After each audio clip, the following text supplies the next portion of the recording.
எப்பொருள் எத்தன்மை தாயினும் அப்பொருள் மெய்ப்பொருள் காண்பது அறிவு. மெய்ப்பொருள் யார்? நான் தான் அர்த்தம்.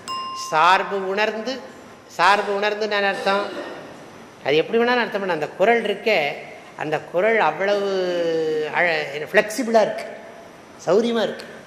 சார்பு உணர்ந்து சார்பு கெட ஒழுகின் மற்றழித்து சார்தரா சார்தரும் நோய். சார்தரும் நோய் சார்தரா. சார்தரும் நோய் சார்ந்திருக்கிறதுனால நமக்கு ஒரு வியாதி, இந்த உலகத்தை சார்ந்திருக்கிறது நமக்கு ஒரு வியாதி. அந்த நோய் சார்ந்திருக்கிற வியாதி நமக்கு இருக்காது. நிராஸ்ரயா, பகவான் சொன்ன மாதிரி நைவதஸ்ய கிருத்தேனார்த்தா நாகிருத்தேனேஹ கஷ்டன நச்சாஸ்ய சர்வபூதேஷு கஷ்டித் அர்த்த வியபாஸ்ரயா. சார்பு உணர்ந்து சார்பு கெட ஒழுகின் மற்றழித்து சார்தரா சார்தரும் நோய். சார்பு உணர்ந்துங்கிறது ஆத்மாவுக்கும் சொல்ல முடியும், சார்பு உணர்ந்துன்னு அனாத்மாவுக்கும் சொல்ல முடியும்.